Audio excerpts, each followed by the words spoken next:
할렐루야, 주님을 찬양합니다. 킹덤 빌더저 전도성 목사입니다. 오늘은 불세례 시리즈 가운데 마지막 때의 불세례라 하는 제목으로 주님과 함께 걸으신 삶을 통해서 50여 년간 많은 지도자들을 길러내신 미국의 영적 아버지가 되고 스승이었던 웨이더 테일러 목사님이 쓰신 마지막 부흥의 때에 임하게 될 하나님의 불에 대한 말씀을 이제 제가 번역하여 소개해 드립니다. 데이비드 윌커슨 목사님과 함께 수십 년 이후에 이 마지막 때에 큰 부흥이 일어날 것에 대해서 말씀하셨는데, 특별히 이 불세례에 대해서 말씀한 그런 분 중에 아주 유일한 분이라고 생각을 합니다. 이 글을 읽고 난 후에 직접 제가 전화해서 지금 한 4, 5년으로 전으로 기억하는데, 그런 불세례를 6개월 동안 받았다고 하였더니 너무나도 인자하게 대답과 설명을 해 주셨는데, 그 후 1년이 지나자 하나님께로 가셨다는 이야기를 들었습니다. 마지막 때의 불세례, 웨이더 테일러. 우리는 성령이 임하여 방언을 말하고 은사와 능력을 받게 된 성령 세례를 받았습니다. 그럼에도 불구하고 우리는 아직도 사도적 교회를 회복하여 능력으로 사도적 사역을 감당하는 성도들을 길러내기 위해 개인을 깨끗게 하고 정화시키는 마지막 때의 불세례를 기다리고 있다. 이것은 그동안 그리고 현재 가지고 있는 모든 교회의 능력들을 초월하는 것이다. 이 마지막 때의 주님의 방문은 불세례로 임할 것이며, 그것이 주님의 쉐카이나 영광을 회복하는 길을 준비하게 될 것이다. 이것은 권세로 창의적인 말을 선포하게 될 삶의 참된 정결성과 주님과의 영적 연합을 가져올 것이다. 고린도후서 12장 12절. 사도에 표된 것은 내가 너희 가운데서 모든 참음과 표적과 기사와 능력을 행한 것이라. 초자연적인 역사는 참된 사도적 사역의 징표이다. 이 나타나는 영광 안의 창의적이고 선포적인 말의 권세를 가진 사도적 회복은 나라들이 천년왕국을 예배하는데 엄청난 영향을 주게 될 것이다. 이사야 60장 1절에서 3절. 일어나라, 빛을 발하라. 이는 내 빛이 내게 이르렀고 여호와의 영광이 내 위에 임하였음이니라. 보라, 어둠이 땅을 덮을 것이며 캄캄함이 만민을 가리우려니와 오직 여호와께서 내 위에 임하실 것이며 그의 영광이 내 위에 나타나리니 나라들은 내 빛으로 왕들은 비치는 내 광명으로 나아오리라. 아담의 범죄로 말미암아 그를 보호하고 있던 영광을 잃게 되었고 생명나무로 가는 길이 화영금 든 천사의 이에 막히고 말았다. 그러나 오순절 날에 모여 전혀 기도에 힘쓰던 120 제자들에게 이 영광의 불이 돌아와 각자 머리 위에 임한 것이다. 사도행전 2장 1절에서 4절. 오순절 날이 이미 이름에 저희가 다 같이 한 곳에 모였더니 호련히 하늘로부터 급하고 바람 같은 소리가 있어 저희 앉은 온 집에 가득하며 불의 혀같이 갈라지는 것이 저희에게 보여 각 사람 위에 임하여 있더니 저희가 다 성령의 충만함을 받고 성령이 말하게 하심을 따라 다른 방언으로 말하기를 시작하니라.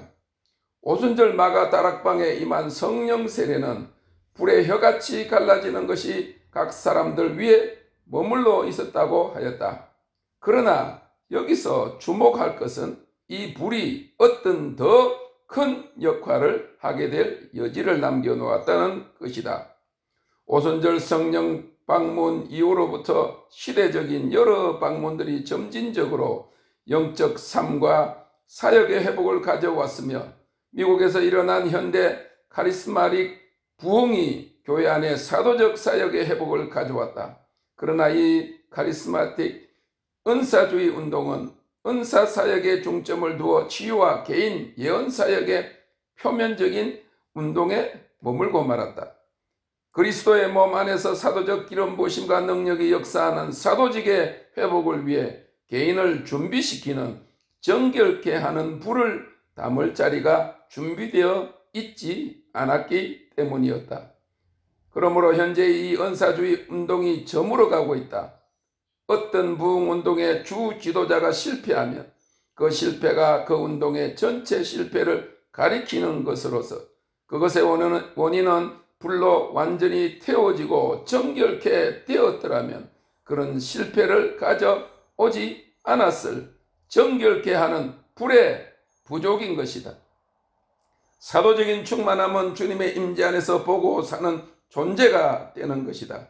오직 태워지고 정결케 되어 주님께서 그의 몸 성전에 거하실 수 있도록 함으로 초대교회 사도들이 행한 일들을 행하고 그것보다 더 큰 일을 행할 수 있어야 하는 것이다. 우리는 지금 주님의 파루시아의 시간에 살고 있다. 임재의 시간에 살고 있다. 이는 주님의 엔드타임 마지막 때 목적을 위한 한 부분으로 준비된 사람들을 위한 그의 임재 방문 나타나십니다. 주님께서 이들에게 방문하실 때 그가 능력과 확정된 사인들과 함께 참 사도적 기름 부으심을 주실 것이다. 그러므로 현재 주시는 주님의 음성은 주님의 잔치 초청에 응답하지 않는 교단적이고 은사주의적 사역의 범주 안에 들어있는 사람들 때문에 성령께서 현재 주님의 몸 안에서 이뤄먹고 은사를 받아보지 못한 평범한 개인들을 이 초청에 들어오게 하시며 사도적 기름 부으심과 능력으로 옷 입히시는 것이다. 마태복음 22장 1절에서 10절 예수께서 다시 비유로 대답하여 가라사대 천국은 마치 자기 아들을 위하여 혼인잔치를 베푼 어떤 임금과 같으니 그 종들을 보내어 그 청한 사람들을 혼인잔치에 오라 하였더니 오기를 싫어하거늘 다시 다른 종들을 보내며 가로되 청한 사람들에게 이르기를 내가 오찬을 준비하되 나의 소와 살진 짐승을 잡고 모든 것을 갖추었으니 혼인잔치에 오소서 하라 하였더니 저희가 돌아보지도 않고 하나는 자기 밭으로 하나는 자기 상업차로 가고 그 남은 자들은 종들을 잡아 능욕하고 죽이니 임금이 노하여 군대를 보내어 그 살인한 자들을 진멸하고 그 동네를 불사르고 이에 종들에게 이르되 혼인잔치는 예비되었으나 청한 사람들은 합당치 아니하니 사거리 길에 가서 사람을 만나는 대로 혼인잔치에 청하여 오너라 한대 종들이 길에 나가 악한 자나 선한 자나 만나는 대로 모두 데려오니 혼인자리에 손이 가득한지라. 지금 현재 하나님의 신적인 활동의 초점은 강단의 지도자들에게서 평범한 성도인 회중으로 옮겨가기 시작하였다. 그동안 어떤 특별한 재능이나 은사들이 없었던 평신도들이 주님의 확실한 임재에 자극되어 초대교회적 사도적 사역의 회복 안에 기능으로 자신들을 급속히 준비시키고 있는 것이다. 이러한 새로운 사도적 권세가 그들이 하나님의 능력에 의해 진동될 때 다시 한번 나라들에게 거대한 영향을 미치게 될 것이다. 계시록 2장 26절 27절 이기는 자와 끝까지 내 일을 지키는 그에게 만국을 다스리는 권세를 주리니 그가 철장을 가지고 저희를 다스려 질그릇 깨뜨리는 것과 같이 하리라. 나도 내 아버지께 받은 것이 그릇하니라. 그 결과로 이제 하나님의 나라가 의와 평화로 세워질 것이며 예수님께서 왕 중에 왕이요 모든 주의 주가 되심으로 인해 온 세상에 큰 기쁨이 나타날 것이다. 아멘.